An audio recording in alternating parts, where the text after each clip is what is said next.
Good evening. I call to order this meeting of the joint meeting of the City of Salem Budget Committee and the Salem Urban Renewal Agency Budget Committee to order for, let's see here,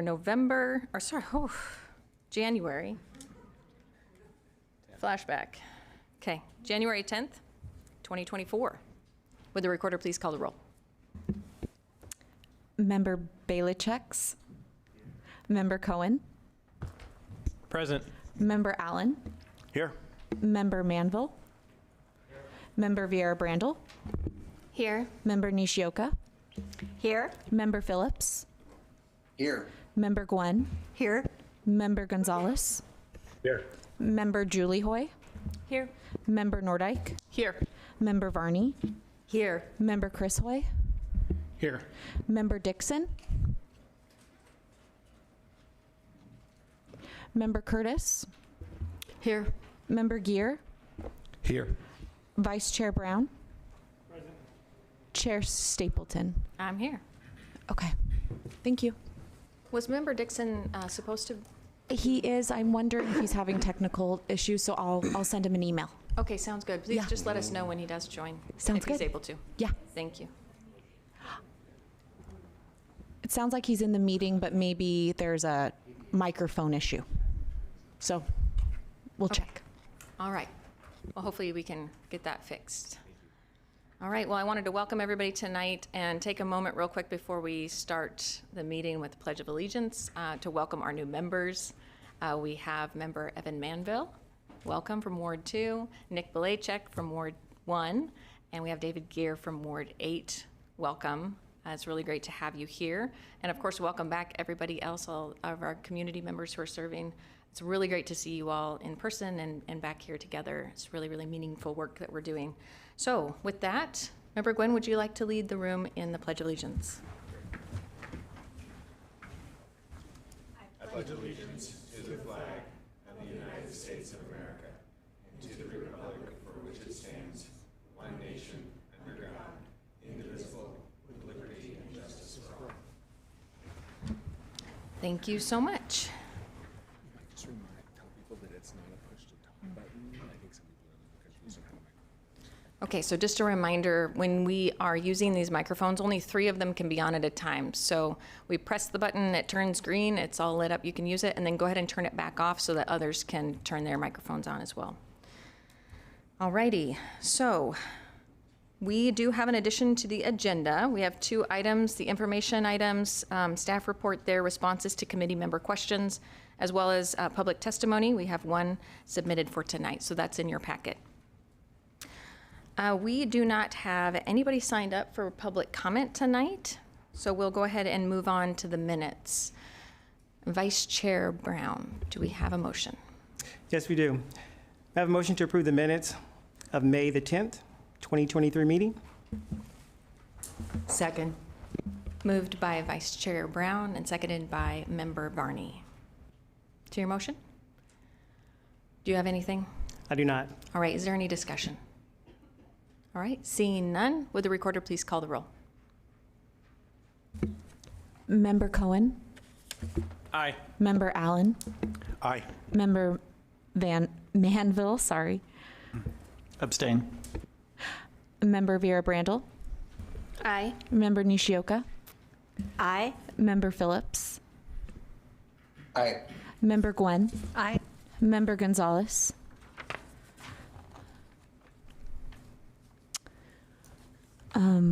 We'll come back to Member Gonzalez. Member Julie Hoy. Aye. Member Nordike. Aye. Member Varney. Aye. Member Chris Hoy. Aye. Member Dixon. Okay. Member Curtis. Aye. Member Gear. Aye. Member Belicheks. Aye.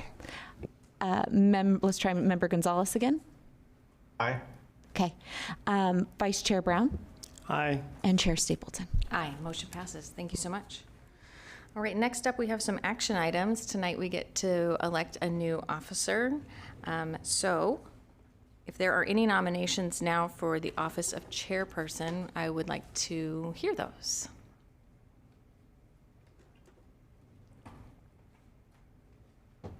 I can nominate Vice Chair Brown. Sure, you can do that. Thank you. That was, Nominating him for. would you like to make that a little more formal? And we're Yes, talking, I nominate current Vice Chair Brown to be our chairperson. thank you. That was a motion made by Member Phillips for the nomination of Vice Chair Brown. And I'd like to second that.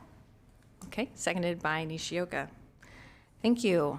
So we'll go ahead and call the roll. Member Belicheks, Aye. Member Cohen, Aye. Member Allen, Aye. Member Manville, Aye. Member Vieira Brandel, Aye. Member Nishioka, Aye. Member Phillips, Aye. Member Gwen, Aye. Member Gonzalez, Aye. Member Julie Hoy, Aye. Member Nordyke, Aye. Member Varney, Aye. Member Chris Hoy, Aye. Member Dixon, Member Curtis, Aye. Member Gear, Aye. Vice Chair Brown, Aye. Chair Stapleton. It's a weird Chair Stapleton. Aye, motion passes. Thank you. Okay. Thank you. Okay, we're gonna play a little moving musical chairs. So give us just a few minutes.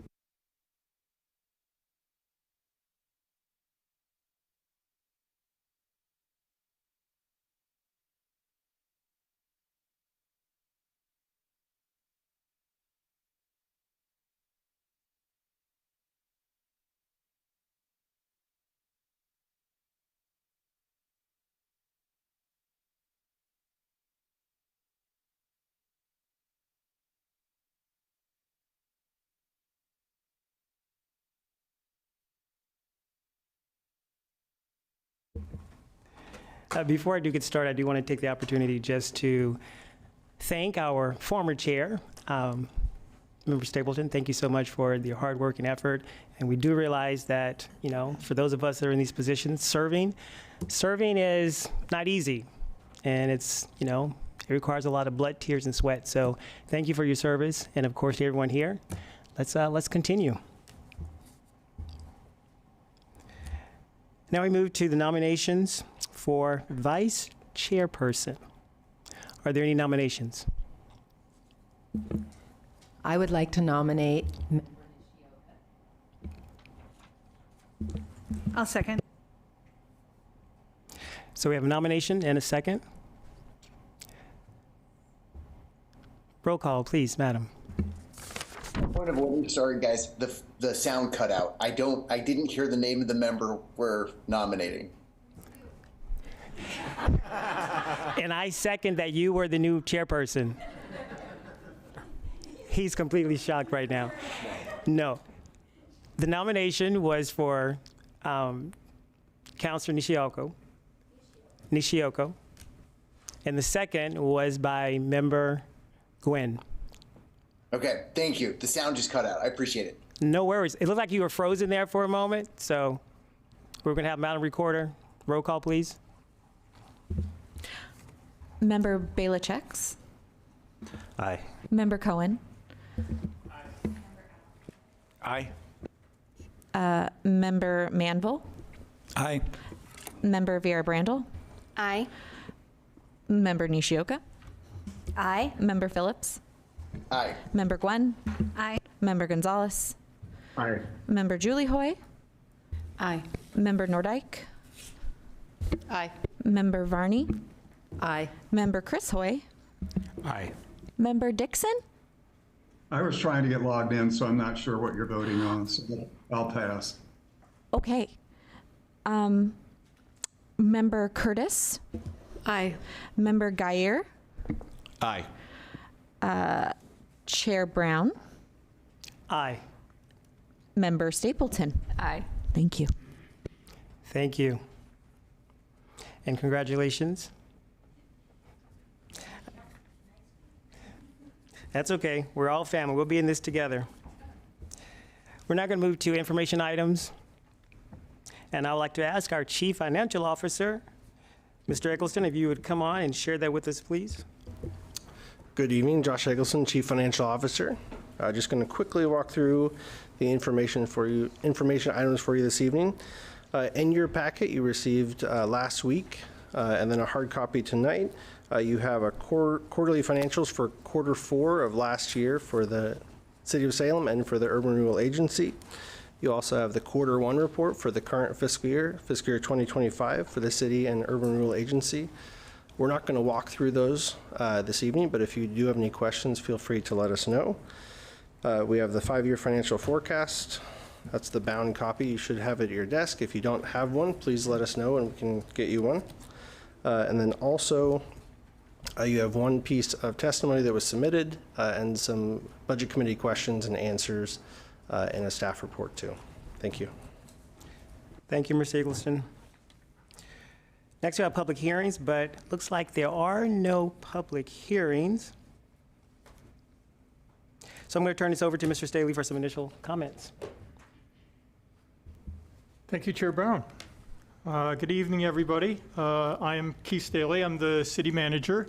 It's good to see those of you who are returning. It's good to see you again. It's been a long time. And for those of you who are new, welcome, and we look forward to working with you. So you may have read, you may know that we have a lot going on right now related to budgets in the City of Salem. We're kicking off our 2025 budget process tonight, and we're about to launch into a revenue task force next week to evaluate our options for additional revenue. In February, we'll be presenting an amended 2024 budget that brings spending in line with revenues. And the Budget Committee sits in the middle of all this. So congratulations, this is what you signed up for. So it's a lot. But before we jump into fiscal year 2025 budget process, I want to pause and reflect on some of the great work that took place over the course of the past year. I'd like to remember the thousands of emergency calls that both the police and the fire department responded to, many small and some large, and all very important. I'd like to remember the hundreds of events that we hosted, including dozens of city council meetings, budget committee meetings, hundreds of neighborhood association meetings, multi-day cultural events like the World Beat and Viva Salem, and world-class events like the Salem Half Ironman. We welcomed thousands of community members to our libraries, our Center 50 Plus. We picked up tons of trash, mowed acres of fields, miles of roadside, maintained and repaired miles of roadway. Our code enforcement team responded to thousands of complaints. Parking enforcement issued thousands of tickets. Court adjudicated thousands of cases, and our building team issued thousands of permits and conducted thousands of inspections. Our IT team kept a balky system up and running, and our very lean communications team issued hundreds of press releases and Instagram posts and tried to keep our local media outlets and community informed of what's going on here at the city. Our utility system delivered world-class water and wastewater treatment services to over 200,000 customers without fail, 24 hours a day, 7 days a week. That's billions of gallons over the course of the year. I'd like to remember the changes that our work together has brought. We launched commercial air service in 2023. We opened a 50,000 square foot operations building. We made measurable progress on our climate action plan and goals.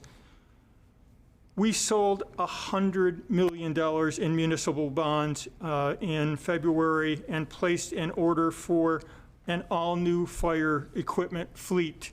We started a planning process for the Civic Center seismic retrofit, dog park parking lot upgrades, sidewalk and trail improvements throughout the community, and we're using an equity lens to guide all of this work.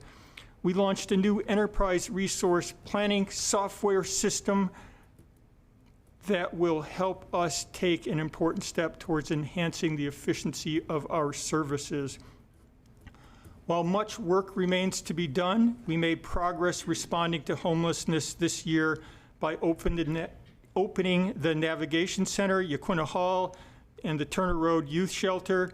The SOS team and HOT team continue to do great work Our primary partners in this work, Arches and Church of the Park, have also grown their capacity, and some of you were at an opening today for a new facility for families on Portland Road being operated by Catholic Community Services. So there is a lot going on in that arena. Salem feels better as a result. We've built things, we've paved things, we've installed things, we've repaired things. Downtown looks fantastic with new sidewalks along Commercial Street. Thank you to the URA for that. We've kept our fleet rolling, our roadsides clean. We've hired hundreds of employees and said goodbye to some too. We've responded to dozens of legal cases and thousands of public records requests. The work that the city does helps to define who and what we are as a community. The volume of work is staggering and the impact is immense, and none of this happens without a budget. So we are here tonight to talk about our budget and to start that process. Our budget is one of the ways that we define who we are and what our values are as a community. I've learned a lot over the past year. I was barely wet behind the ears or something like that last year at this time, and I've learned a lot. And I thank you for your patience, grace, and forbearance as I've gone through this process. It has been a year of incredible challenges, occasional overwhelm, and yet numerous successes. We had shared successes. I've made some mistakes. We've all learned from them. It's been a year where I found myself and my coworkers at their limits. What kept me, and I think them, going was seeing their commitment to their profession, their work, their community, and their coworkers. And what I found over the past year is the City of Salem truly is at your service. I look forward to the year ahead, and I know that we are up to the challenges that lie ahead, whatever they may be. So let's get started. Thank you. Thank you, Mr. City Manager. Next, we'll move on to our special orders of business. Presentation of our 5-year forecast, our general fund, transportation services fund, and the utility fund. And this will be done by our CFO, Mr. Josh Eggleston. Take it away, sir. Thank you, Mr. Chair. I'm going to share the screen.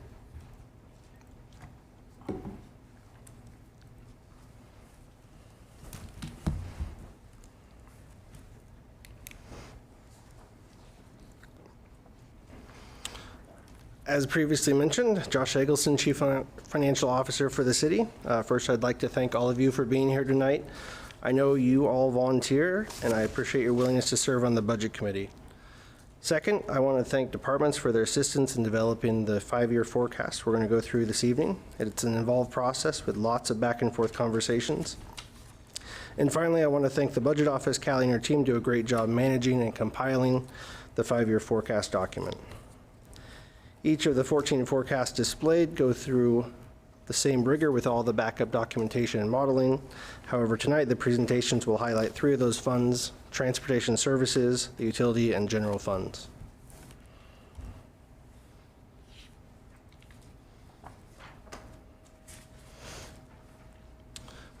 And please feel free to ask questions throughout the presentation. There's quite a few slides, so if you have a question, feel free to let me or the chair know. As with any budgeting process, even in our personal lives, you add up all your expenses and your income or revenue, and you forecast what the next year, or in this case, the next 5 years look like. Forecasting is a financial best practice and serves as a tool for city staff, city council, and the budget committee as we move into development of the next budget. The forecast does not predict the future, but it serves to display a likely outcome, and it can help identify and mitigate issues before they become critical. The Budget Office and city departments forecast using the latest information and assumptions. Salem is a full-service city, with that service being provided by people. As the largest operating expense, we calculate personnel costs at the individual position level with estimates for future merit increases, cost of living adjustments, PERS or public employee retirement system, and health benefits. Many of these costs are generally outside the city's direct control and are either mandated or negotiated, and these costs increases apply across all city funds. On the revenue side, We model revenues using historical trends and other known information. For example, our property tax estimates are calculated using a model that looks at individual properties in Salem and any new properties that were added over the previous year.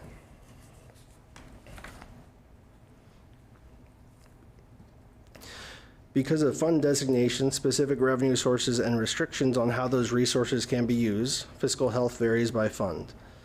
An example of a very restricted funding source is building permit revenues. State statutes and administrative rules dictate how these funds are derived and how they can be spent. So we're going to spend a lot of time talking about the general fund.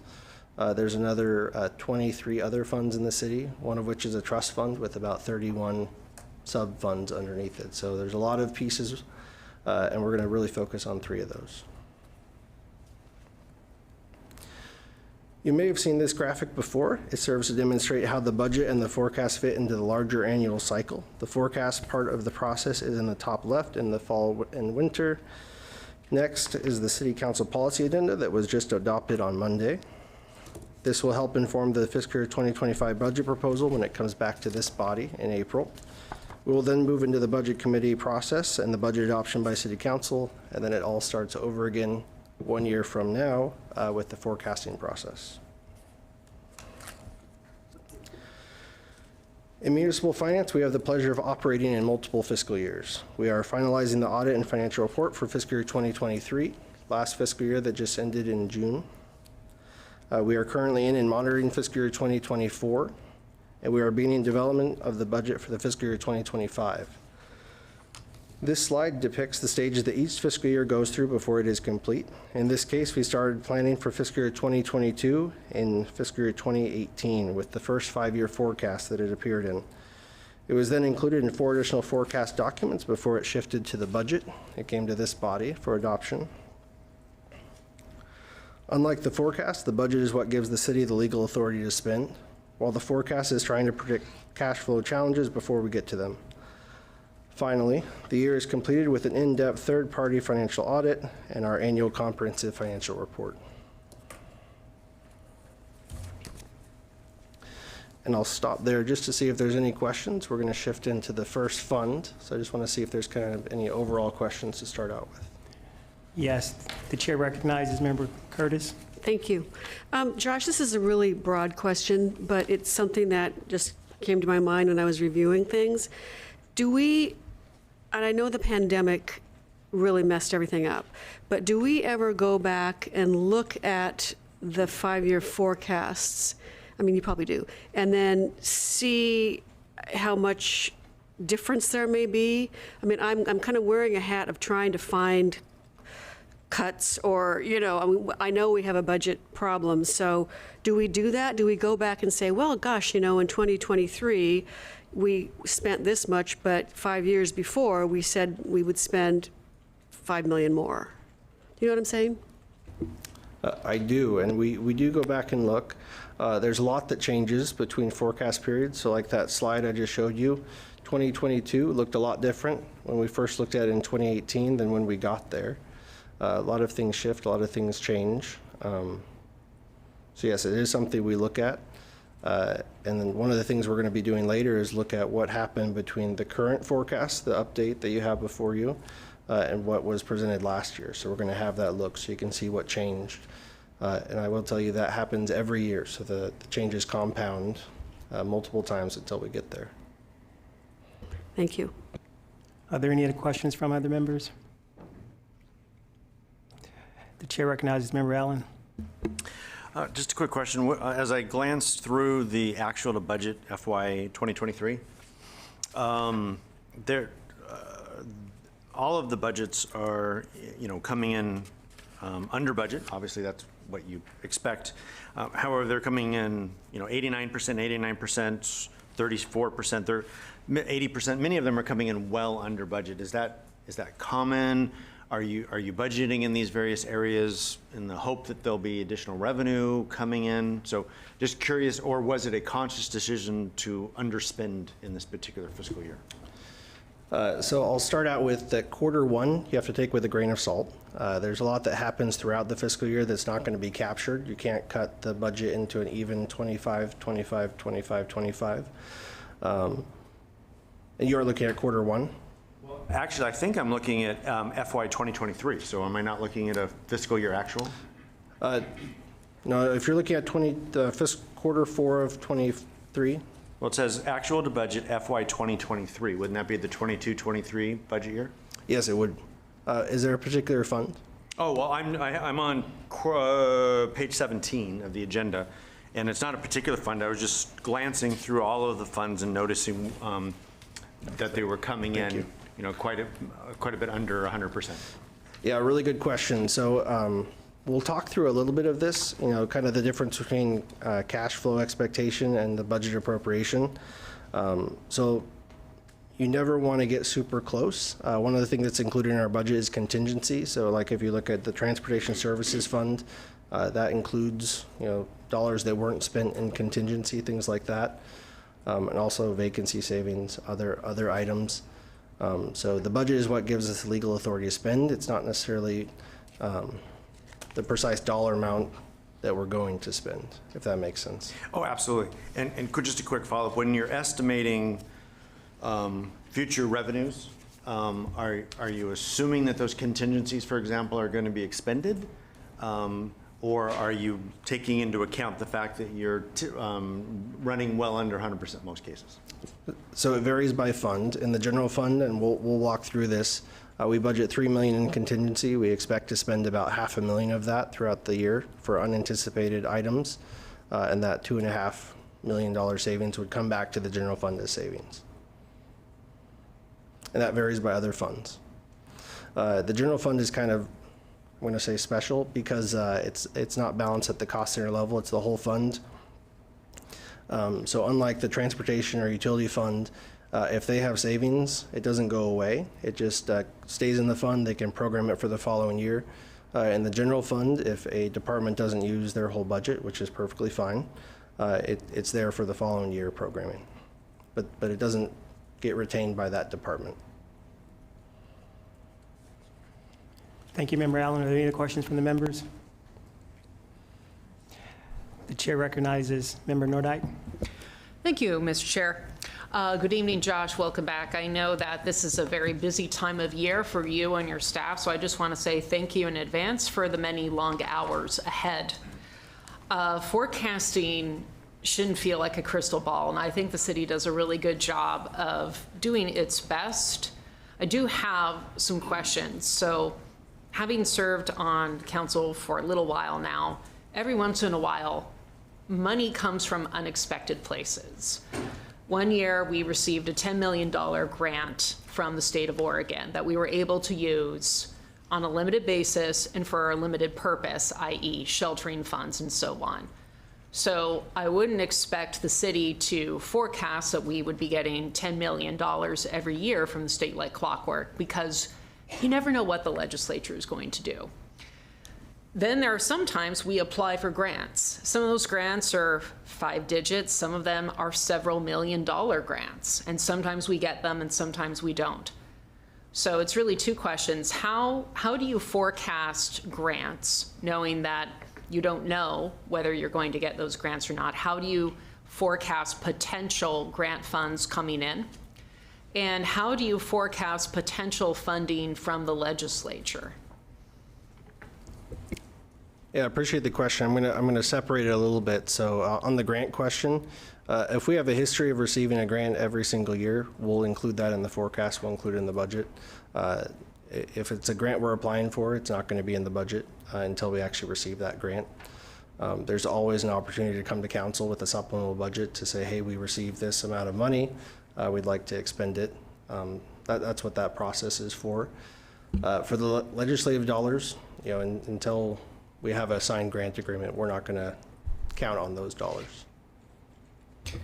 Okay, and just one additional ask. I'm hard of hearing. Can we turn up the microphone for Josh's station? It's a little bit faint for me. Thank you. I'll lean closer. Whatever works.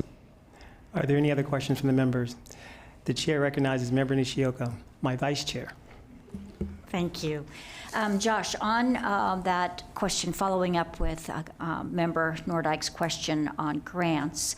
So if the grants are coming in fairly regularly and you're having that in the budget, oftentimes grants have to also have matching funds. They're not something that is, that's just the grant, that we have to find matching funds. How do you manage that? So that level of management is often managed by individual departments that are receiving the funds. So if it's an FAA grant that we manage by the airport, they'd ensure they have matching funds budgeted. It'd be similar for public works. If they're planning a transportation project, they have ODOT or federal highway money coming in, they would ensure they have the match available. For construction projects, it's a little different. We have more visibility. It can be in the CIP and then in the budget, so a little better forecasting on that side. Thank you. Are there any questions? Yes, Mr. City Manager. Chair Brown, I'd just like to add that seldom are grants awarded that will offset our operating costs. Oftentimes grants are either for a specific service that the state has an interest in, like providing homeless services, which is really outside of the city's normal service, or it's for a specific project that's a capital improvement, and it generally doesn't relate to our general fund budget. Thank you for that clarity. Thank you, Vice Chair. Any other questions from the members? Mr. CFO, continue. Thank you, Mr. Chair. The first fund for discussion this evening is the Transportation Services Fund, which supports the operation and maintenance of the city's streets, traffic signals, and sidewalks. The Transportation Services Fund provides the financial structure for the department to respond to City Council goals that address long-term support of community needs for safety, livability, environmental health, and economic development. Additional detail for this forecast can be found beginning on page 23 of the forecast document.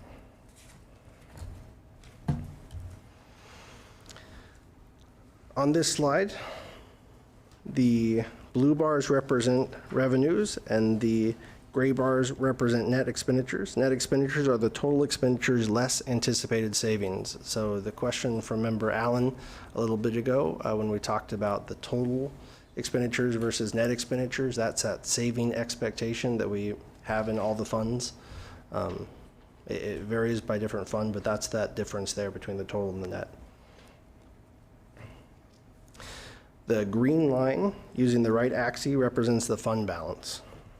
The fund balance would be, you could equate it to your checking account, your savings account, all your assets that are liquid. The Transportation Services Fund has substantially stabilized from the impacts of the COVID-19 pandemic. If you remember back several years ago, we saw some decline in gas tax revenues as people drove a little less for a little while. It's recovered from that, as well as some FEMA and insurance proceeds from the 2021 ice storm have contributed to a healthier beginning fund balance. The state highway revenue, also known as the gas tax, it's not just gas tax, it includes registrations and other items as well, is the primary source of revenue for the fund, and it's anticipated to grow slightly throughout the forecast period, but fuel usage and vehicle choices impact the revenue for this fund. Assuming the revenue grows slightly throughout the forecast period and the use of fund balance, the fund will be able to sustain services. However, action will be needed to correct the projected decline in fund balance. One recommendation from the 2018 Sustainable Services Revenue Task Force and a strategy included in the Climate Action Plan is a local gas tax that could bolster fund balance, increasing maintenance and other projects. And I think, Mr. CFO, we have a question from Member Stapleton. Thank you, Chair. I'm wondering if during this process, we're going to get a report on road conditions or the other deferred maintenance around the city, kind of what that looks like. Do you know of that, or maybe somebody else does? That is certainly something we can provide. We don't have it ready for you this evening. Okay, perfect. Thank you. And there's another question. The chair recognizes Member Cohen. Thank you, Josh. Is the gas tax the only solution out there? Is there something else that we can do, or does it have to be passed through the state first before city can take action on it? There's several different possibilities there.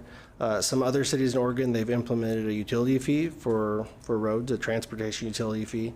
We're also exploring options with ODOT. You know, the state is in conversation about what is next after gas tax. They're having a similar challenge with funding maintenance. So whether it's some kind of trip generation fee, as there's more electric vehicles, more high efficiency vehicles. So that's something we're exploring. But likely that would coincide with something that the state is doing. But a local gas tax, a utility fee, there's a few other options how those are structured, but it's pretty limited. Are there any other questions from the members? Mr. CFO? This display of potential variability, which I will show you for each of the three funds presented today, demonstrate what we believe to be the probable result, which will be displayed in the forecast document. We just went over it on the previous graph and is included in your forecast. That is the blue middle bar there highlighted. In green, we augment that result by 1% of additional revenue and 1% of additional expenditure savings, so a net 2% change there. And in the red, it has the inverse, so a 2% change downward from expenditures and revenue. And all this demonstrates is a pretty small shift in revenues and expenses can have a pretty dramatic result on the fund balance. In this case, all three scenarios are declining, but as you can see, the red declines much faster.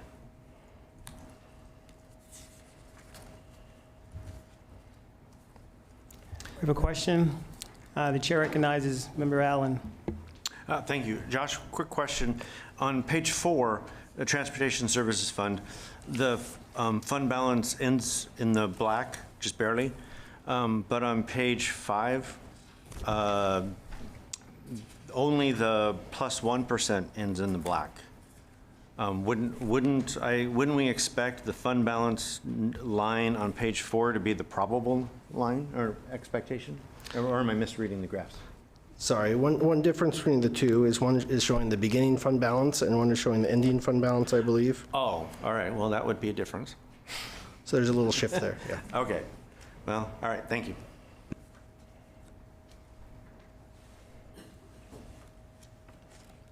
You can continue.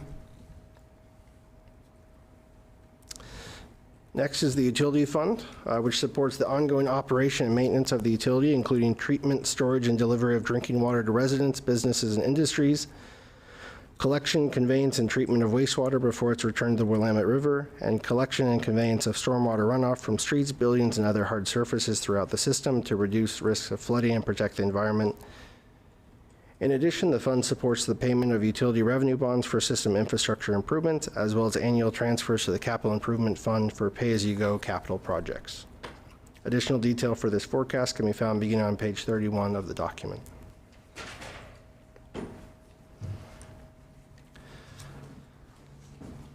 The city's utility is financially stable, but the utility infrastructure requires consistent ongoing capital investment. The stable financial picture is largely due to consistent small rate increases and the measured, constant, and deliberate approach to operation, maintenance, and expansion of the utility systems.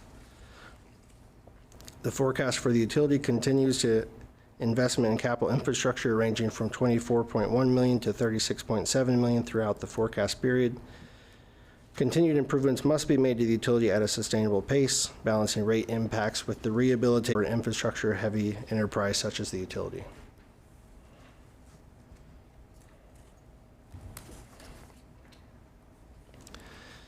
In this forecast variability display, the 1% of better revenue and better savings makes an already positive result even better.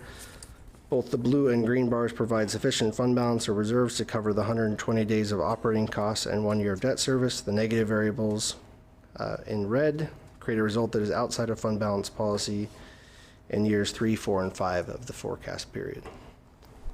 And just for reference, on this fund, it does have an adopted council fund balance policy that's displayed there in yellow.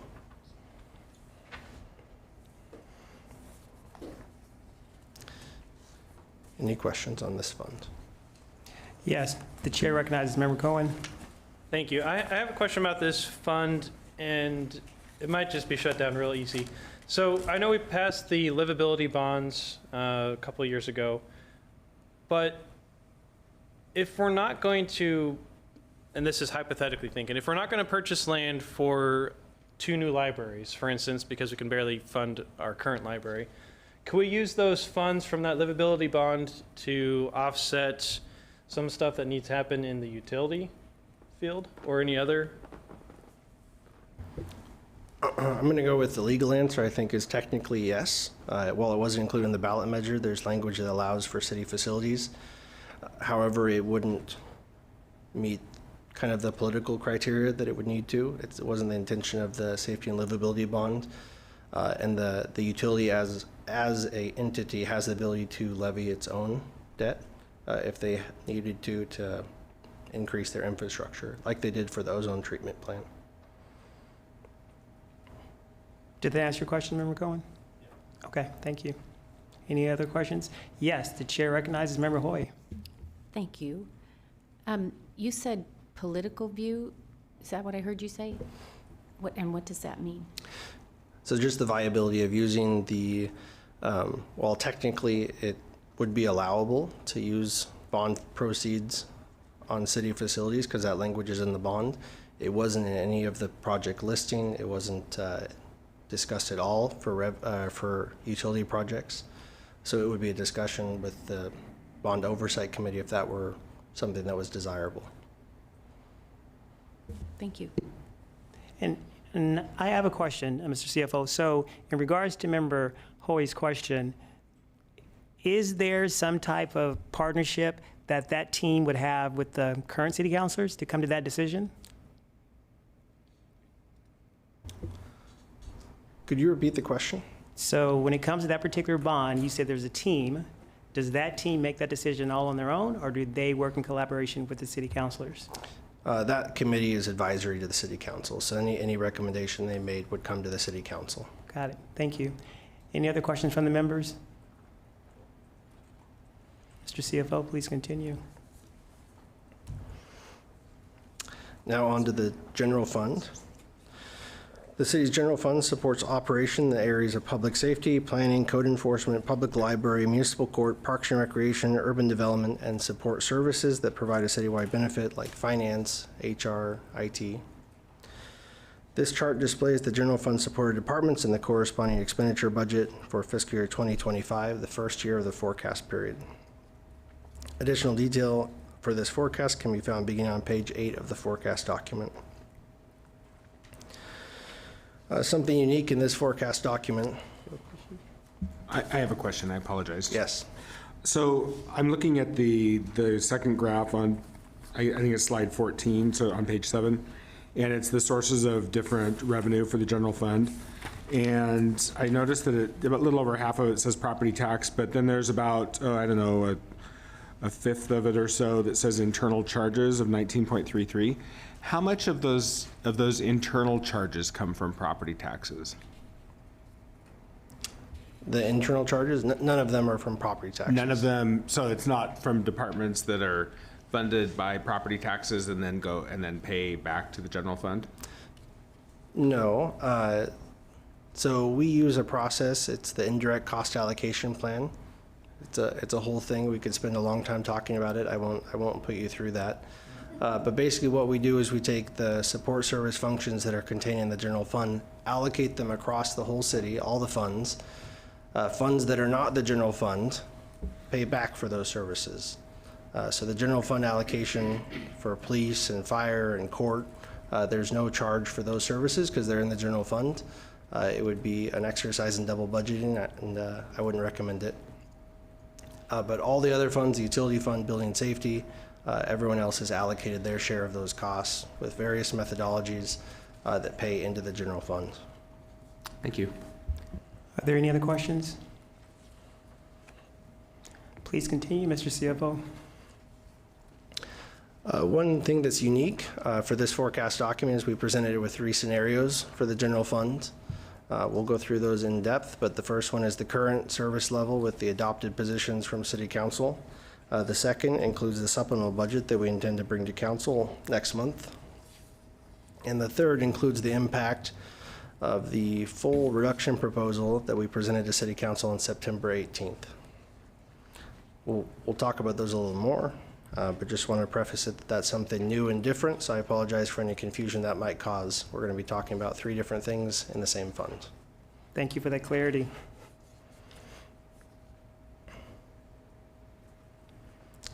And just one note, it was mentioned earlier, but the sheltering services, the reference to a $10 million grant, those are funded outside of the general fund. So all three scenarios do not include funding for the general fund for micro shelters or the navigation center. And Mr. CFO, can you elaborate a little bit on the part of the graph that's non-departmental fund and the 9.3? Can you talk a little bit about that? Sure. So non-departmental includes $3 million of contingency. So when we talk about budgeted contingency, that's a big chunk of it. It also includes unemployment costs for the general fund services. It includes citywide memberships for things like, I'm spacing out, but Council of Governments, things like that. SEDCOR, yes, the general fund portion of SEDCOR. It also includes our contribution to CC Media. So kind of all those citywide costs. It also includes the Special Program Outreach Team grant, or previously known as the ATRAP grant, are contained in non-departmental. So it's kind of a mishmash of things that don't live in any other department. That's why it's really non-departmental. Okay, good. Thank you for that clarity.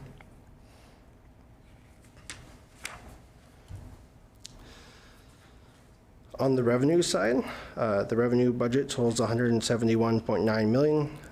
If you compare that to the previous slide, it's not a great picture. As mentioned, property taxes make up over half of the general fund revenues at $87.79 million forecasted for fiscal year 2025.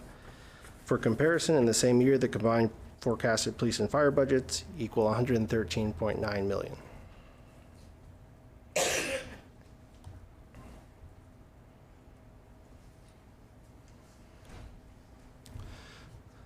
And please bear with me as we walk through some numbers. I know numbers can make people uncomfortable. I have a lot of tables that we're going to talk about, but we're going to try. So beginning fund balance there at the top, we've equated it to a checking account, general fund, working capital. There's a lot of things you could call it, but it's liquid assets that the city can access in the general fund for services. Revenues, the previous chart we just looked at, those are all the revenues that come in. The majority is property taxes, as the mayor mentioned, internal charges, fees for services, the city operations fee, franchise fees, license and permits, marijuana sales tax. There's quite a few line items that are listed there.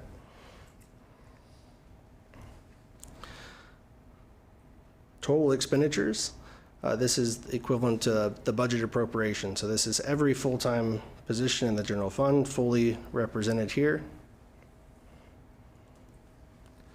Unspent contingency, as I mentioned earlier, we budgeted a total of $3 million of contingency. We hope to only spend about $500,000 of that, which would bring back into the general fund that $2.5 million, so we don't expect to spend that. This line here for savings, and if you go to the chart in your forecast, there's a little asterisk next to savings. We did something a little different this year for savings. We have some pretty unprecedented vacancy savings in the police department. So for the first 2 years of the forecast, we're recognizing 10 additional vacancies there above and beyond what we normally expect. So that's why if you look at the full forecast, when you see that, the first 2 years are higher. We definitely want those positions to be filled, but I think we need to be realistic that they might not be filled right away, so we can recognize that savings and that impact to the general fund. Which leads us to net expenditures, the actual cash out the door, whether it's in vendor checks or payroll checks.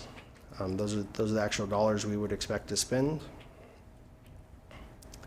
And then the ending fund balance. So we started at the beginning, we take away the net expenditures, and we get to that ending fund balance, and then it rolls forward.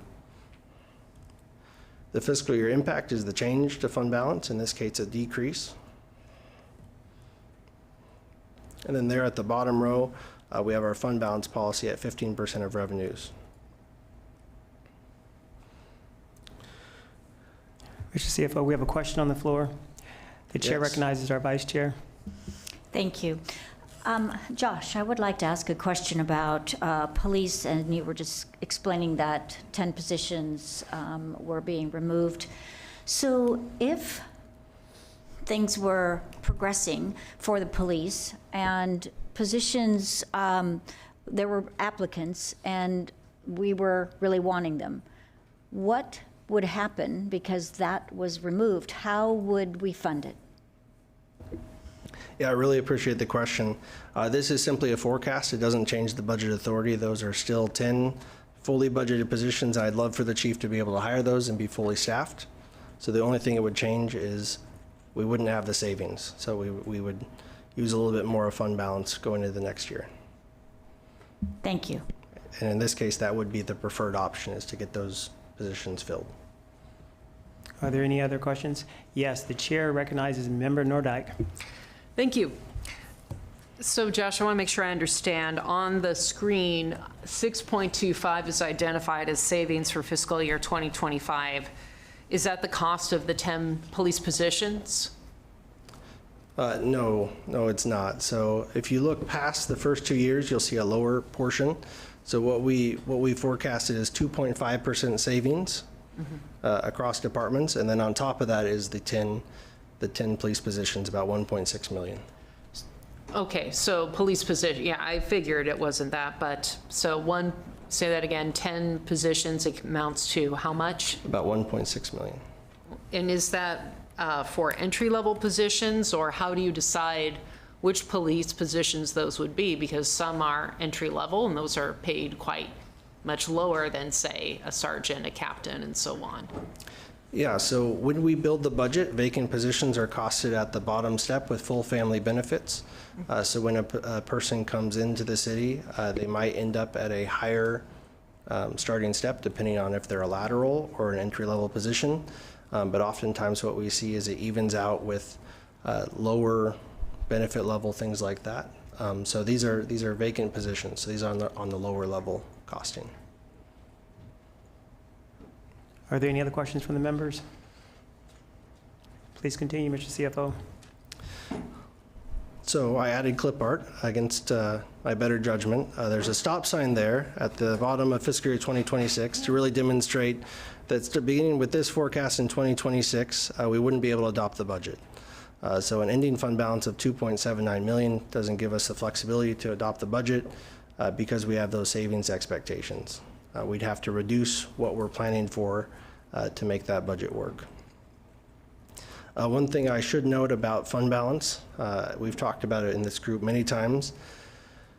In Oregon, property taxes are received in November. So if you think back to that revenue chart where half of our revenue was property taxes, we don't get that revenue until November. So we have to be able to cash flow the city for payroll and vendor expenses and things like that for July, August, September, and October before we get to November. So there's a true cash flow need, actually cash in the bank to be able to make those payments. The other thing that's really notable, Keith mentioned the sale of $100 million of general obligation bonds. So when we meet with the credit rating agencies, so just like if you go to get a loan, you get a credit report. The city gets a credit report. Ours comes from Moody's. In this case, they look at our fund balance. They look at our projections. They pulled up this meeting that we had last year. They looked at our forecast documentation. And they were concerned about our decline in fund balance, but they also knew that we were looking at revenue, we were looking at reductions, things like that. What they're concerned about is when you don't have a plan. So that's my concern going in a couple of years, issuing another $1 million of bonds, and being able to maintain our credit rating and get that low cost of borrowing for taxpayers.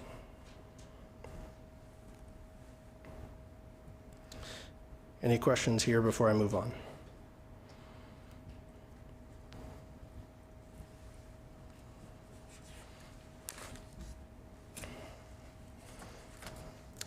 I apologize, this is so small on the screen.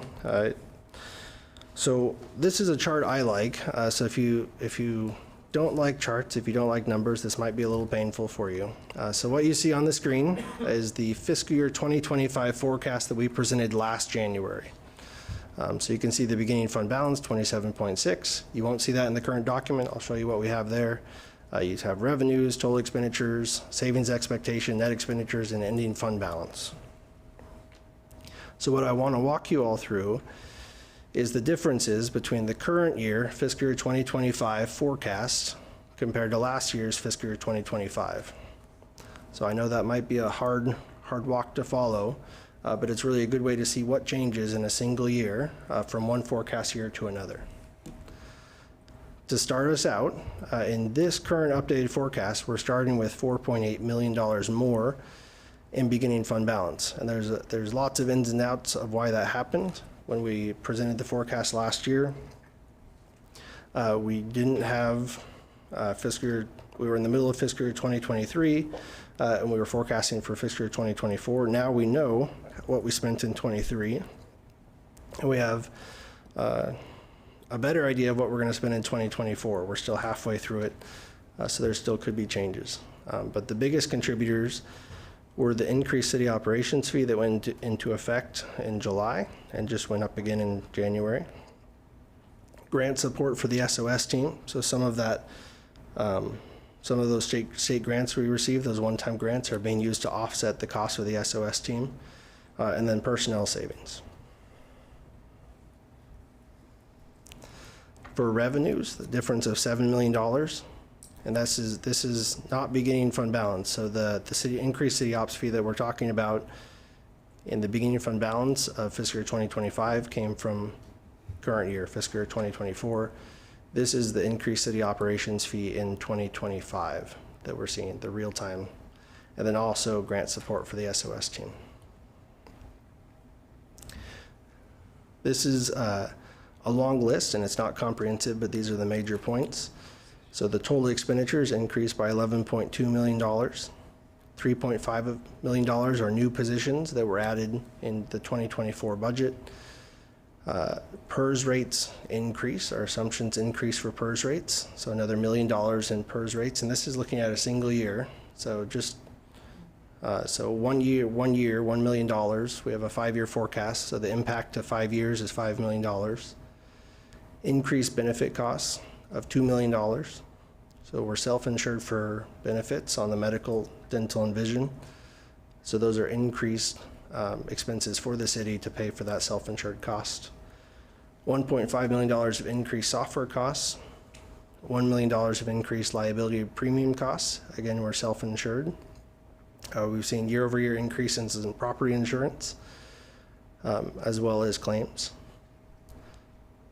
$0.3 million in increased workers' compensation premium costs, similar to liability premiums, increased insurance, increased claims.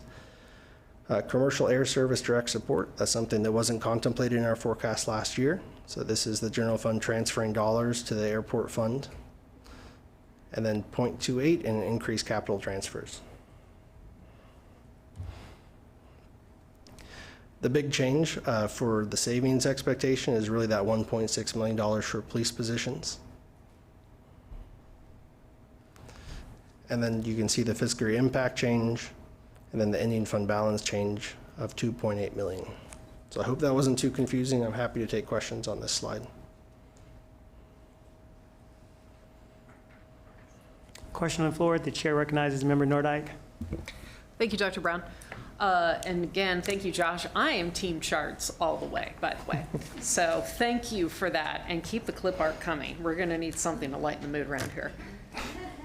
So, I do, again, forecasting, not a crystal ball. You do your best. It's always going to be a little bit different than what you forecasted. So I see some differences here, but they're certainly not way off. Is this, if you were to go back several years and look at what was presented versus, you know, the update, if you were to basically take this chart and look several years back, is this typical, the amount of variance shown? To some extent, yes. I would say it is typical. Generally, cost increase. We see the same sometimes on revenue. Revenue increases also on our revenue assumptions. I think one thing that's different about this year, and we'll talk about it a little in a second, you know, we're going in February with a supplemental budget to the City Council to reduce some general fund positions that were added in the 24 budget. When we were here this last spring, we talked about how these positions would not be filled until we had Part 2 of revenue. We all know that didn't happen. The positions are being removed. So that's something exceptional. That $3.5 million in new positions is not something we see every year. But once we have that supplemental budget, it'll be much similar to prior years and forecast comparisons. Okay, a follow-up if I may. So I just want to make sure, the variance that you have on screen shows, in terms of revenue, the variance was a little over 7 million. And in terms of net expenditures, the variance was just under 9 million. So are you saying that if I were to look back at several years, I would see variances around, give or take, around that range, between 5 and 10 million? I'm asking for a back of the napkin calculation right now. I understand that. Yeah, I'm not a fan of back of the napkin calculations. I would say generally it's less. This is really an exceptional year with the added positions that were tied to the city operations fee and anticipating the payroll tax. We don't normally see that much growth in one forecast year. If you were to take 1 year and look back maybe 2 or 3 or 4 years, you could see that level of variance, yes. Are there any other follow-up questions? The chair recognizes Member Allen. Thank you. Just a quick question. The 3.5 million in new positions, is that salaries and benefits in the 3.5, or is the increased benefit costs also a result of the new positions? I'm not sure. I believe the 3.5 is directly tied to the new positions and inclusive of those benefit costs, and then the $2 million is all the other positions in the general fund. Okay. But I can follow up. Thank you. Thank you, Mr. CFO. Question for the chair recognizes Member Hoy. Thank you. Is there a reason why the savings is all about police? Can you just tell me why there might not be anything else mentioned in terms of savings? So currently, the police department is the largest generator of vacancy savings, which is why it's called out. We don't see that level of savings in the fire department. And other places where we see savings, such as the library, that's something where we're anticipating reducing positions, and we won't see that level of savings going forward. So that's why the police department is called out. They have a historically high vacancy rate currently, not just kind of the normal attrition that you see. Thank you. Are there any follow-up questions? Chair recognizes Member Allen. I wasn't going to ask the police question, but it seems to be a topic of conversation. My only question is with regards to the police savings. There was $160,000, 130, I don't remember, per position. What was it? Roughly $150,000 per position. So currently 1.6 million. We're looking at 10 positions. 160 okay. for these vacant positions. Yeah. But with that vacant position, is there not? I'm assuming there's additional overtime costs. So is that netted out of your savings? No, we don't anticipate additional overtime savings, and I would actually Or costs. Costs because of the open positions. Trevor, do you want or Chief of Chief Police? Womack.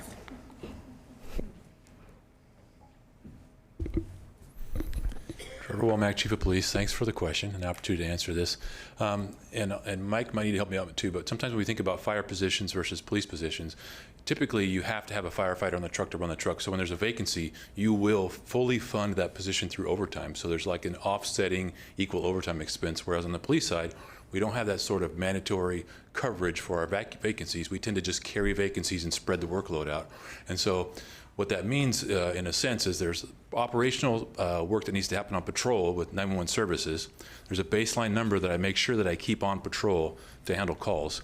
The other things we do, for example, like right now I'm carrying 2 vacancies in our community action unit that I've been carrying for a year. So our downtown bike patrol, there's 2 vacant positions I haven't filled because of the vacancies that don't require overtime filled, that we just don't do the work. Same thing in detectives. There's multiple detectives positions that have been vacant for over a year because we have to keep patrol staffed. Whereas it's not like if you're on a fire truck where you have to have that number of fighters on the truck. Does that make sense? And so that's why you'll see a higher vacancy savings rate from police, because our positions aren't always 100% backfilled. You're just getting less done. What's that? You're just getting less done. We're doing less, or we're spreading, and the existing employees are doing more at the same time. Yes. All right. Thank you. Thank you, Chief Womack. Any other follow-up questions? Continue, Mr. CFO. Thank you, Mr. Chair. This next chart on the screen, and I'm going to try to walk through this one also. So this is the budgeted versus actual ending fund balance going back through fiscal year 2011. And this really depicts that difference between the full appropriation and the actual spending. So there in the blue, you see the expected ending fund balance based on the budget. And in orange, you see the actual ending fund balance. So we're not talking revenues, we're not talking expenses. This is money that's at the bank for the general fund. The budgeted ending fund balance versus the actual. There on the right, you see the forecast highlighted, and you see that same difference. You see the full appropriation, what we've talked about as the total expenditures, and then you see the net expenditures. That's in the blue. So that includes the attrition, the vacancy savings. For the first couple of years, you see the increased police vacancy savings. And this is just in interest of full transparency. We do budget for every single position with the expectation that we're going to have savings every year. This creates challenges for small departments where they might be fully staffed. It's very common in Oregon. I know a few cities have tried reducing budgets across the board. That creates challenges for small departments. Maybe they have 10 to 15 employees. They're fully staffed. They don't see turnover. They can't actually. So that's where you see us fully funding every single position.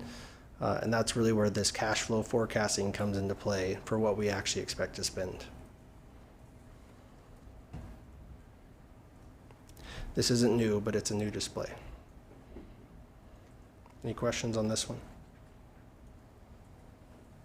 Yes, question on the floor. The chair recognizes Member Stapleton. I'm trying to wrap my head around the question that's kind of starting to form in my brain, and I don't want to lose you, so I raised my hand. So help me understand this. I know that there's always going to be, sorry, it's still formulating. We can never go in the red, right? Legally, we can never go in the red.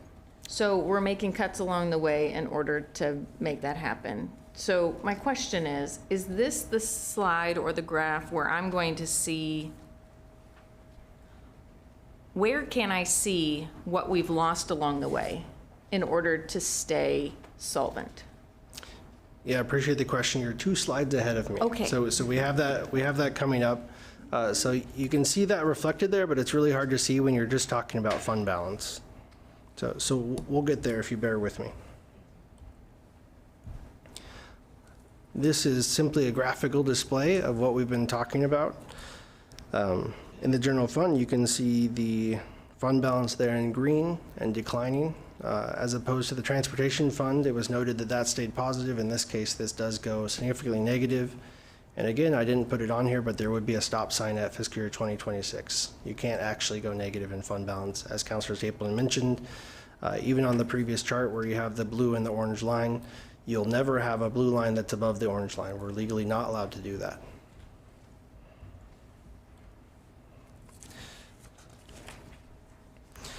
And here's that history slide that I mentioned. The City Council and Budget Committee have a strong history of fiscal management that use both reductions in expenses and increase in revenues to balance the budget. So if you think about it, even in your personal life, you have 2 levers, right? You can increase your income or you can decrease your expenses. It's the same for the city. This graph illustrates recent revenue and expenditure history in the general fund and the results of the 5-year forecasts. It notes the impact of several significant actions over the past several years, including the closure of fire stations, elimination of approximately 40 positions in the fund about 11 years ago, 4 years of legislative PERS rate relief. During that PERS rate relief, the city also gained revenue from a real market valuation reset. After the recession, we had significant compression. That compression went away. We saw property tax receipts come back and increase the revenue for the city. After that increase, you'll see the reopening of 2 fire stations in 2017 and 2019, as well as the start of the Homeless Rental Assistance Program, now the Special Program Outreach Team. And then beginning in fiscal year 2020, we see the positive impact of the city operations fee that narrowed the gap between revenues and expenses. If you remember back to the 2018 task force, that was part 1 of 2. Also in 2020, there was a payroll tax on the ballot that the city council chose to pull. Hey, Mr. CFO, there's a question on the floor. The chair recognizes Member Stapleton. Thank you so much, Chair.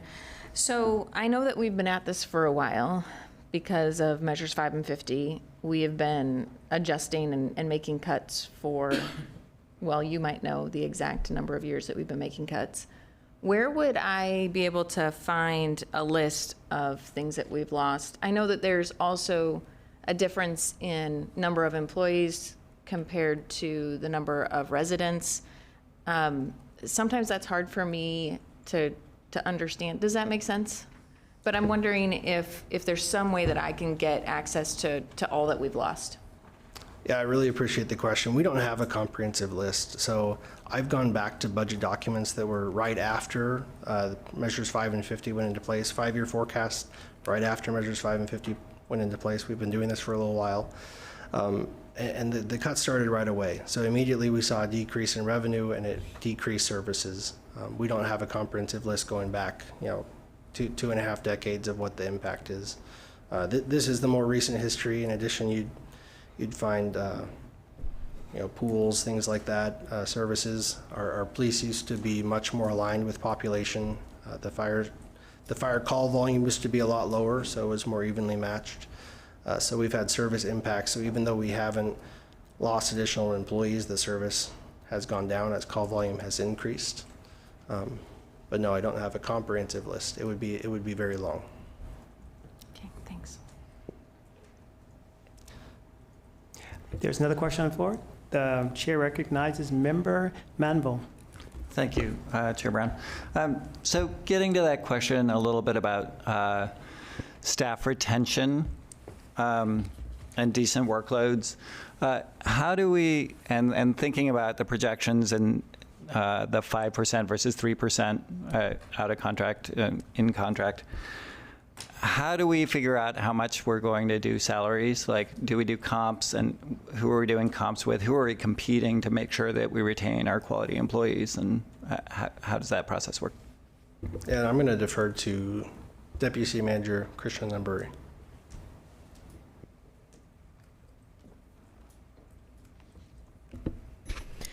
Good evening, Krishna Namburi, Deputy City Manager for Enterprise Services Department.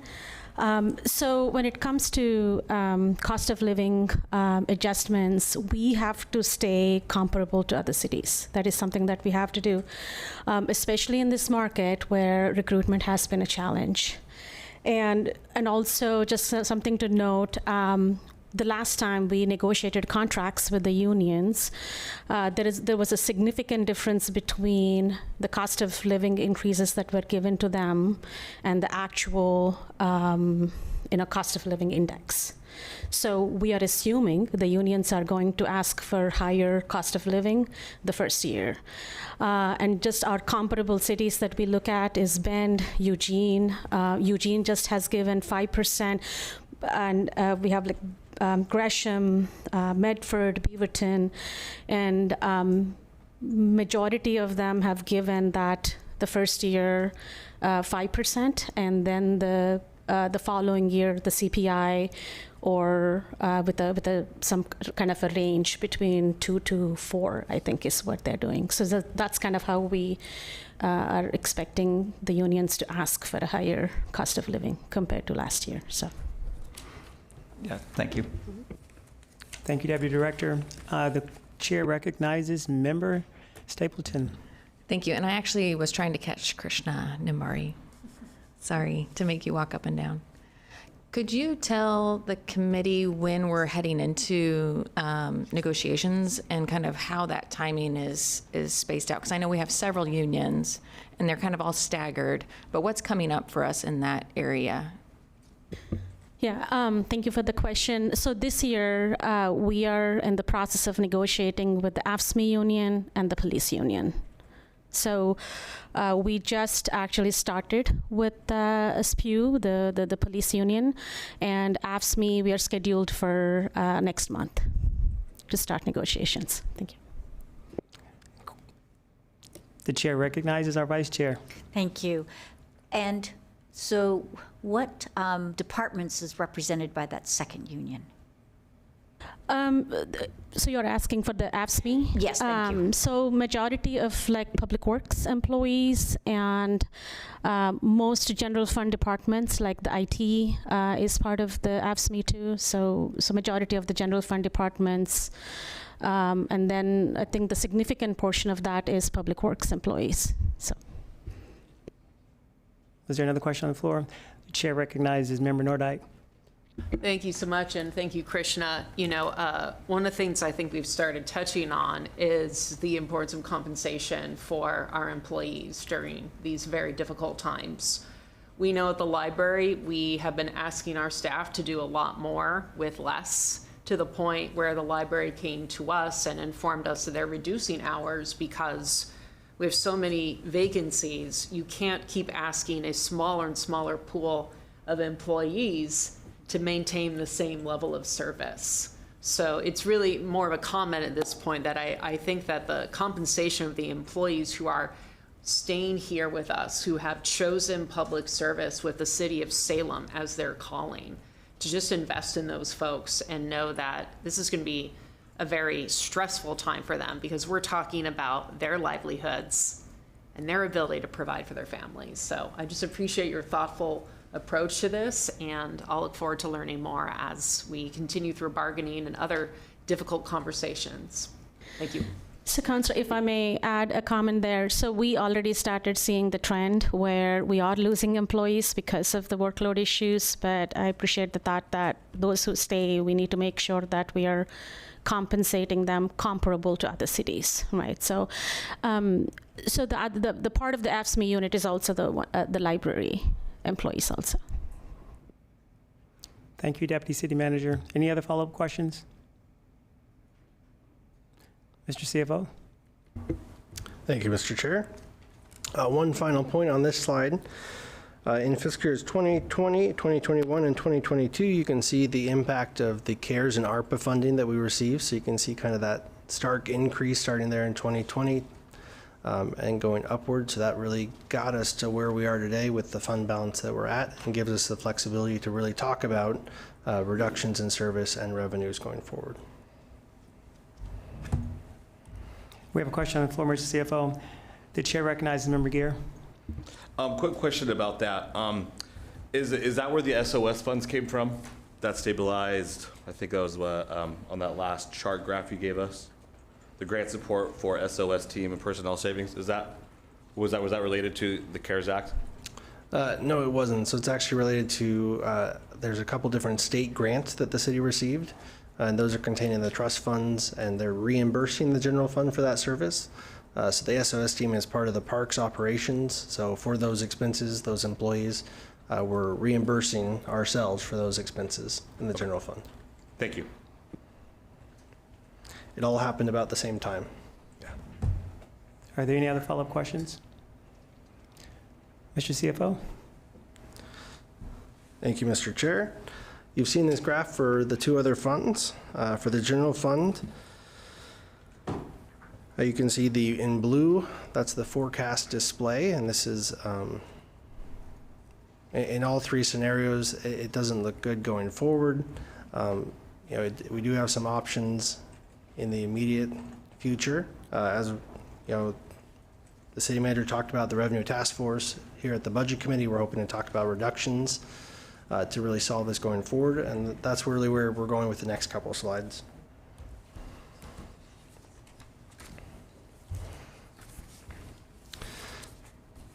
As I mentioned in the introduction, here's a display of the general fund with the proposed supplemental budget reduction included. As you can see, this leaves us with a healthier fund balance in fiscal year 2026, but unable to adopt the budget in 2027.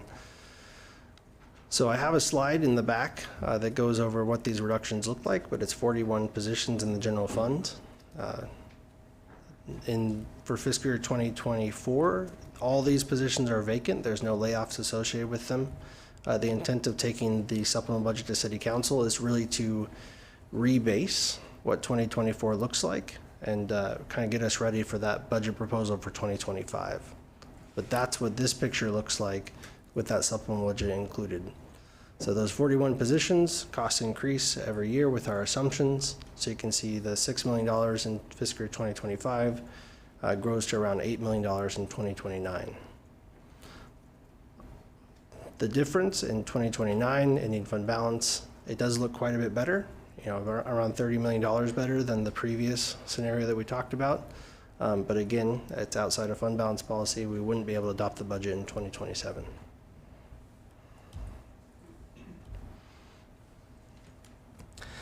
The final forecast scenario adds a second layer onto the supplemental budget. This scenario shows what it would look like to keep a fund balance positive throughout the forecast using only expenditure reductions and not adding any new revenue. It is important to note that this does not solve the structural deficit, and even further reductions would need to be made in future forecast scenarios. So one thing I want to note here, to be super transparent, when we compared fiscal year 2025 and 2025 from last year and this year, we saw some cost increases. So when I presented this scenario in September to City Council, it kept us above fund balance policy for the full 5 years. So in 2028, you saw fund balance, we're showing 16.83. The fund balance policy at 15% is 28.8. So when I presented that back in September, it was above that policy. But the cost escalation has caused that same scenario, the same cost changes, to not get us above that fund balance policy. However, it does maintain a positive fund balance for the entire 5-year forecast. And you could continue to adopt the budget throughout all 5 years. You would just operate below fund balance policy, and you'd be borrowing from other funds cash to fund general fund positions. And Mr. CFO, so there will probably be a lot of questions based upon what you just said. So we'll start off with Member Stapleton. Thank you. A couple of questions are kind of coming together for me here. And one of them is kind of going all the way back to the utility fund. Another one is talking about where we're needing to kind of have a cash flow issue in those later summer, fall months before we get payment. And then this whole idea of cost escalating. So all of that's compounding for me in my brain and asking about this 15% policy that we have. So I know that that is a little bit low, actually, for a city to have a fund balance at 15% of revenues. With all of these escalations in costs, do you understand the question that I'm getting at without asking it? Maybe. No? Okay. I guess I'm wondering, what kind of risks are we taking with the fund balance policy at 15% versus, say, 20%? And how are we comparable to other cities our size with our fund balance policy? I appreciate the question. I don't have a comprehensive list. It's usually similar. Sometimes it's measured in a couple months, 2-3 months. 15% for our size city is a little light. We actually have gone negative in October, our actual cash balance in the general fund. The city operations fee has helped that a little bit. So the city operations fee comes in every single month. So we get some extra revenue in those beginning months. So that's helped. The more you can spread out the revenue, it cleans it up. But 20% would be much better. It's not something I'm asking for. If we were in a different financial situation, it would be something that I was talking to the Finance Committee about. It would be something we'd be looking at as adjusting the fund balance policy a little bit higher, just to provide that assurance of cash flow, credit rating, being able to respond to events. It also, when we see unexpected cost escalations, when we get higher PERS rates, those are given to us by the state. We don't have any control over what that rate is. We're at the mercy of the market and what happens that year that they set the rate. So if the returns come in lower than 6.9, we see a higher rate increase than we're anticipating. Follow-up question for you. So when we were talking about the utility fund, the kind of basis for its balance fund is 120 days operating and 1 year of debt service. Do we have anything like that with the general fund? To me, that's very clear-cut guidelines on what that fund balance is supposed to look like. Is it just very loose to the point of 15% of revenue, or do we actually have some goals set out on what we're trying to achieve with that fund balance? So the fund balance policy was adopted in 2009. At that point, this general fund balance was below policy, so they set some actions in place to bring it up to that fund balance policy. The general fund is a little different than the utility. The utility is a very capital-intensive operation. we could have a situation where suddenly we couldn't bill for a couple months. We have to have that funding in place to be able to continue to replace, fix, provide that service. In the general fund, you're solving for something a little different, not as capital intensive, but you want to have enough fund balance to, when the ice storm happened, we were able to come to the city council, say, hey, we need several $1 million to help with this ice cleanup. We just got the check last week, finally from FEMA, 3 years later, to reimburse the city for those costs. So we do see them, but it is a cash flow drawdown. You have to have that funding there to be able to do that. Okay, thank you. And you did say that check just came in the mail? It did. That's good to know. So one follow-up question from that. You said that fund policy was adopted in 2009. Correct. Right? Can you share with us, for those of us who were not here in 2008, what did that look like in regards to that fund being adopted the following year? I wasn't here in 2009 either. I was somewhere else. But the situation was much different. I mean, they were really going into a time of financial uncertainty with the recession. We saw some pretty intensive compression. There was a lot of uncertainty with PERS. So I think that really is what drove them to adopt the fund balance policy, to have that, I'm not going to call it a cushion, but to have that reserve in place for that uncertainty. Okay, thank you for the clarity. Any further questions? Yes, there's a question on the floor. The chair recognizes Member Hoy. Thank you. Is it okay to ask how much was the check from FEMA? $2.3 million? Thank you. 2.9. 2.9, but that's across all funds, right? Yeah. Thank you. And CFO, that 2.9 goes directly into the general fund? So the 2.9 is for all funds. All funds. So it wasn't just the general fund parks operations that responded to the ICE event. So there was a lot of utility, transportation. So it's spread across all funds. The general fund portion is 1.8, unless we hear a different number here in a moment. Got it. And I'm assuming, that's me using that word, I'm assuming that there is some kind of chart that you use to determine which department gets more of that money? Is that? Yeah, so it's based on payroll records. Got it. Yeah, so we track when there's an event, we immediately set up project numbers, and all labor is tracked, so we can allocate costs to different cost centers. It also gives us the ability to get the reimbursement. So if you've ever worked with FEMA, they're very diligent about auditing and checking everything, which is one reason why it's been so long. Got it. Thank you for that clarity. Any follow-up questions from the members? Yes, the member, our vice chair. Thank you, Chair Brown. Okay, so this might be a pretty wild question to ask, but it's a lot of speculation, I'm sure. So the overall economy still feels like we're heading for a soft landing, that we're not necessarily expecting recession. Knock on wood, yeah. And so what I'm wondering about is, we're already starting to see home values were increasing.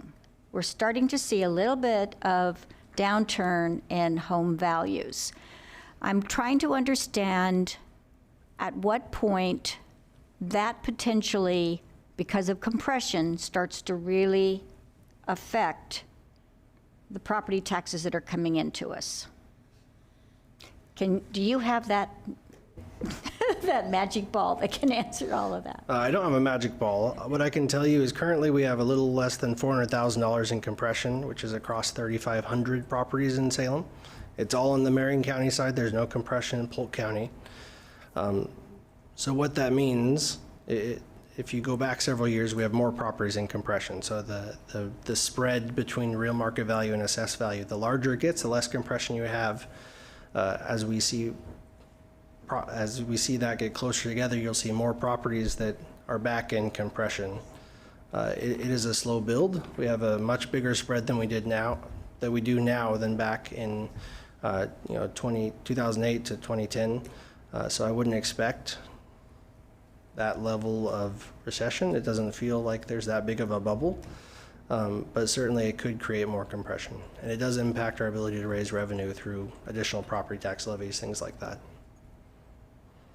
Thank you. Please continue. So this is the final actual slide of the presentation. And I apologize, it's kind of hard to see, but you should have it in your packet. This is really to outline the next several months for the Budget Committee and the Revenue Task Force. So while your work is separate, they are interconnected in some ways. So the annual budget process you can see there on the left. We're here in January with the forecast meeting. City Council is considering the adjustments to the fiscal year 2024 budget next month.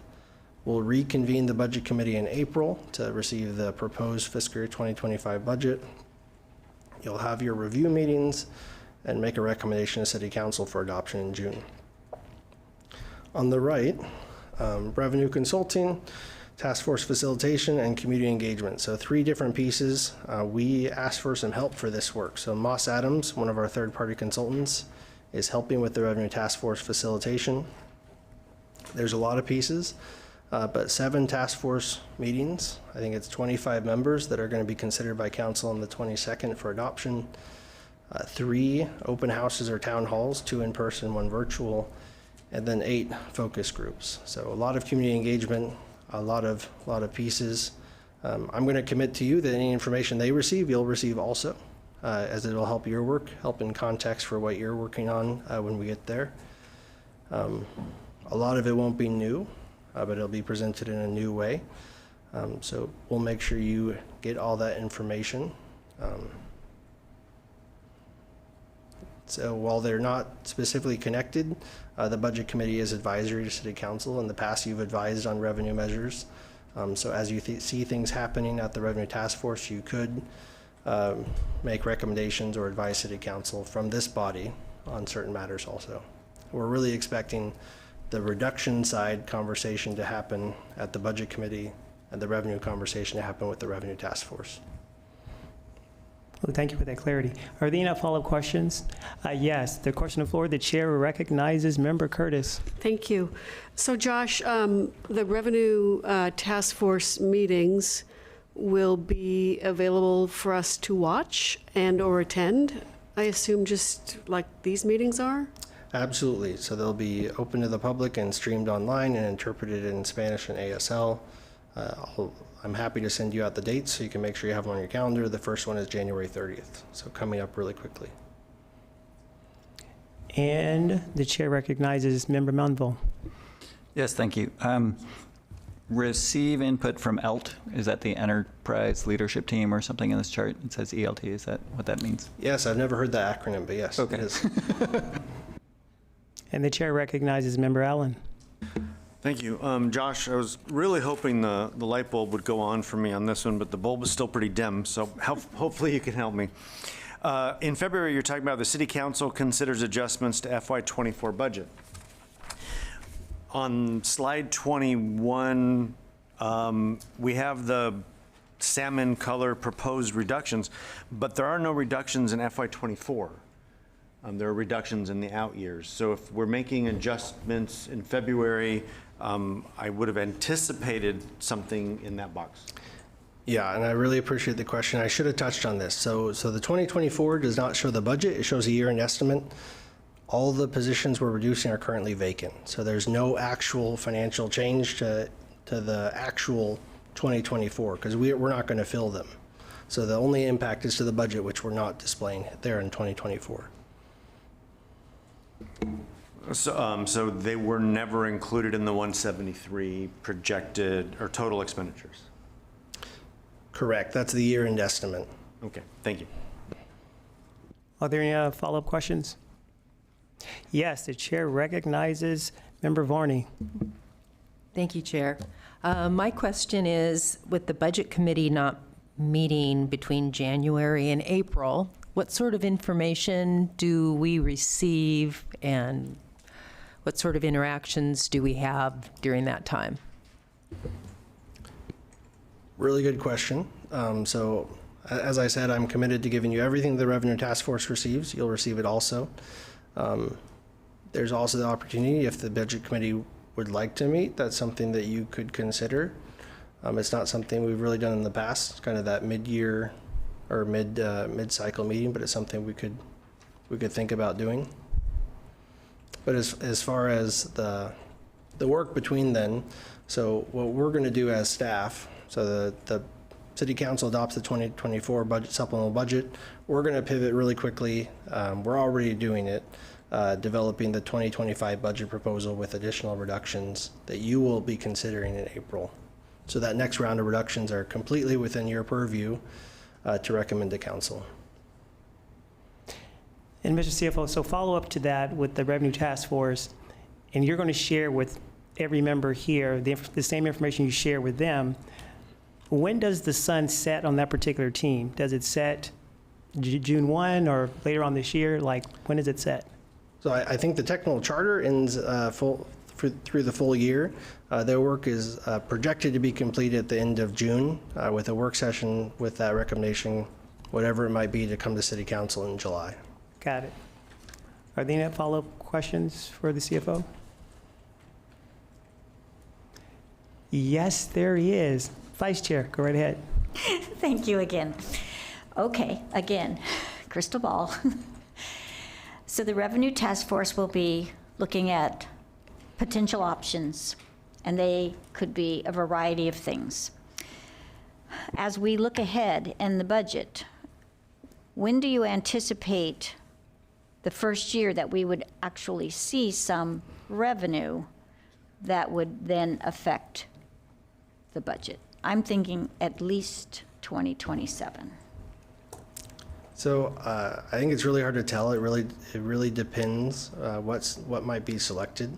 You know, a property tax levy could be relatively fast. It doesn't have to go to voters, but it could be seen the following year, 2026.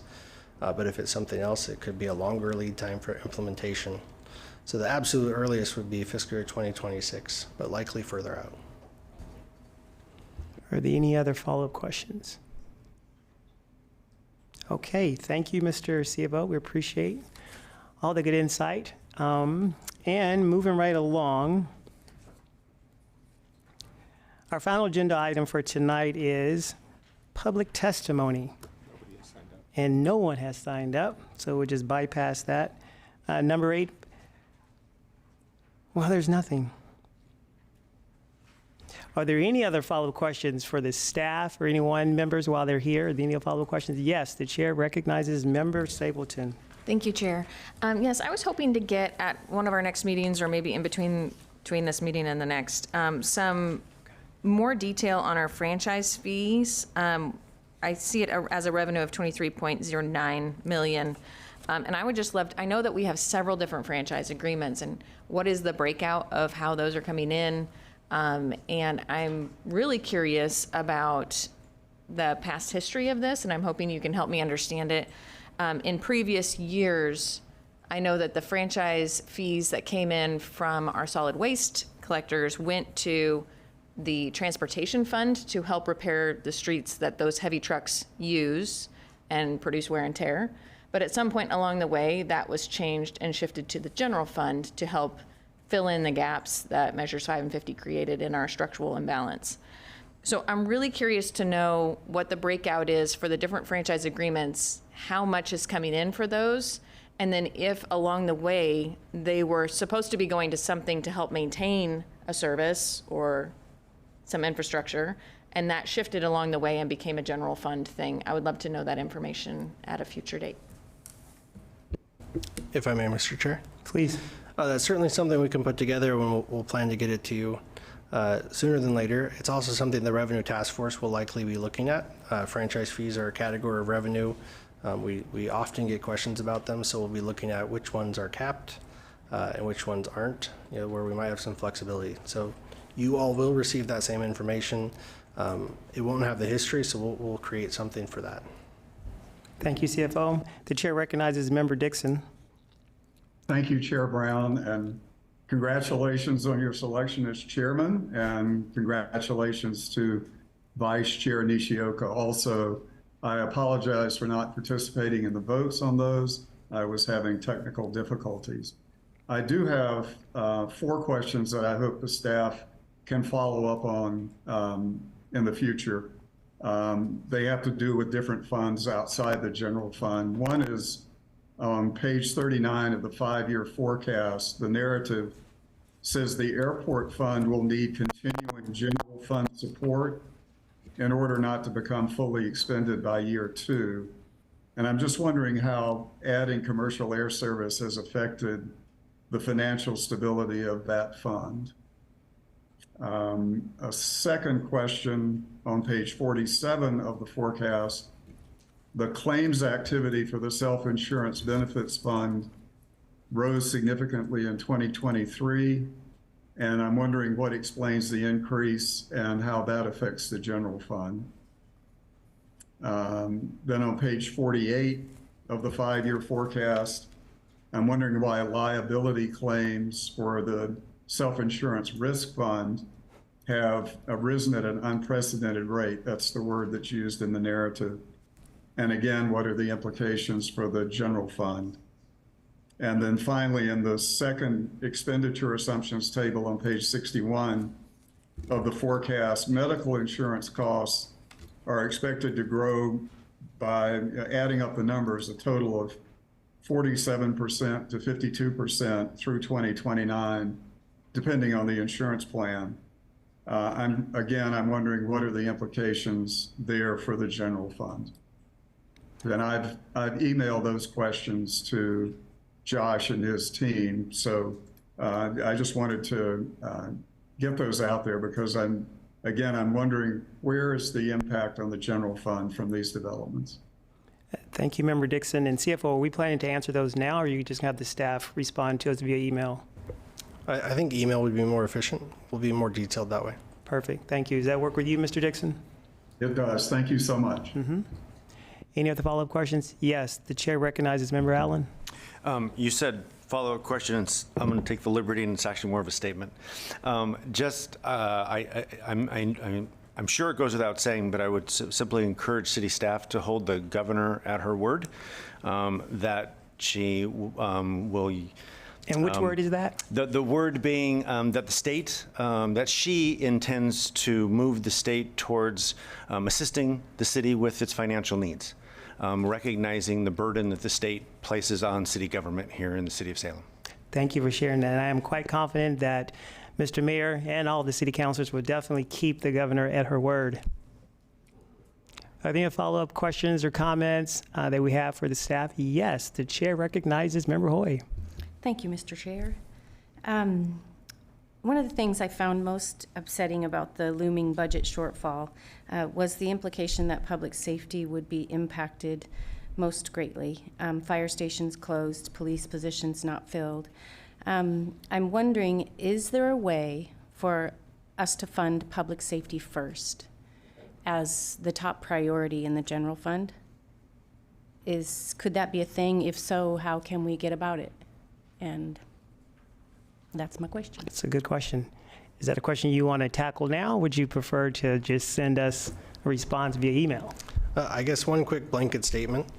So the entire budget comes from this committee, the budget committee. So the city manager proposes a budget to this committee. You can shift it. You can move it around. You can move things around. The city council does have some power to move things back or switch things around within state law. So it's certainly within this body's purview to do that. Thank you. Thank you, Member Hoy. Are there any follow-up questions or comments for the staff? Yes, the chair recognizes Member Hoy. Member Gwynn. Thank you, Chair. So, Josh, given what you just said, is there a way for, or could you, we talk about these buckets of revenue, right? And you and I have had this conversation before. But you have told me in the past that there is the possibility of the city council moving funds. And I would like to know, what those buckets are, what is restricted funds, and what could potentially be moved, to public safety. So is there a way to get that? Yeah, that's certainly something we can put together. It's somewhat of a sources and uses analysis and kind of a legal analysis on what's restricted and at what level. But yeah, that's certainly something we can bring back. The one thing I will say is most any funds that you could move around would be considered one-time funding. So if you might, I don't want to use the term raid, but raid a reserve fund for a short-term cash flow need. But if you fund ongoing services with that, you've shifted the boat, but you haven't solved the problem. Please. I mean, the basic reason that I asked that question was because Member Stapleton said that there were funds previously from like utility fund that had been transportation and now it's not. So that has been an ongoing use, right? I mean, an ongoing change, not just a one-time change. So, that was why I asked the question. Yeah, so in that case, it was an unrestricted revenue that came to the general fund, that the general fund and the city council made a policy choice to transfer that to transportation. That choice changed and it remained in the general fund. So that was unrestricted revenue. Yeah, but that's, we can come back, yeah. Thank you, Mr. CFO. Member Dixon, do you see another follow-up question? I have a comment that I'd like to make, Chair Brown, if I may. Please, go ahead. Thank you. I do hope that the budget we approve will protect services that support working families and the less fortunate in our community. Too many people in Salem, it's tough to make ends meet. Household income consistently lags the state and the nation. Inflation actually caused personal income to go down in our area last year. More people are living below the poverty line, including 1/4 of children. More adults are on the street. And even though crime is down overall, there is a significant rise in gun crime in our most vulnerable neighborhoods. And for that reason, I hope we can protect in the budget public health and safety services, including those that address gun crime and those that provide mobile emergency medical care, including ambulance service. Also on my list would be rental assistance, emergency housing, food, and help with utility payments. And I also would include in there maintaining our parks and keeping them open and available to the community, and restoring services at the library. These are both free and accessible services to anyone in the community. They provide valuable opportunities for people, especially so in the library, and especially this is important in a community where a large majority of our public school students need extra help learning to read, write, and do math at grade level. So those are hopes that I have going forward, and I look forward to, in the coming months, learning about the hopes of people on this committee and exploring ways to turn them into reality. Thank you. Thank you, Member Dixon. Are there follow-up comments or questions? Yes, Member Hoy. Thank you. Just to follow up to my question about prioritizing public safety and many of the things that Member Dixon mentioned, is that something that happens at the council level if we were to change how we were to fund, or does that happen at the budget committee level? So it could happen at either. So the way Oregon state law is set up is that the city manager, the head administrative officer, delivers a proposed budget to the budget committee.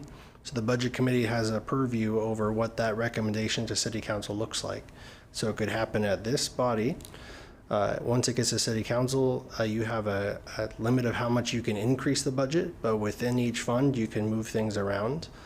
Of course, if the city council makes significant changes, that budget the next year comes back to the budget committee, and they could change it around again. So it could be at either level where that change happens. Thank you. Thank you, Member Hoy. And CFO, I do have a follow-up statement. Could be a question. So in regards to security, again, just following Member Hoy's statement and concerns, it was said last year, and I think our city manager said it, that we had thousands of people move into our city during COVID, and I think it was 26,000, if I'm not mistaken. Was that the number we heard? It was over the 15-year period. Got it, 26,000. So I'm going to assume once again, and Chief Womack can definitely speak to this if he'd like. So when we think about security, with that level and number of people moving in, obviously there's going to be some strain and some stress in a variety of places. Are we seeing the bulk of that right now, or are we anticipating a greater strain on all of our facilities and services with that increase of people? Rock, paper, scissors, who wants to answer that? Yeah, I'm not sure if it's a question for me. Mr. Manager, do you want to take a stab at it? I'm not sure I heard the question. So the question is, we have a whole host of people that have moved into our city. And when we think about the stresses that more people in our city can have on our facilities and services, do we anticipate this looking better down the road or worse? Oh, worse, absolutely. I just want to make sure that I put that on record that I can hear that. Yes, there is no scenario where this gets better without major changes, as we've indicated this evening, to either our expenditures or our revenues. I would remind everybody that on October 25th at a work session, we presented 3 budget options or scenarios. One of them was a public safety first scenario, and it illustrated the magnitude of the impacts to all of the other services in the city, and that was predicated on no additional revenues. So encourage you to take a look at that. Thank you, Mr. City Manager.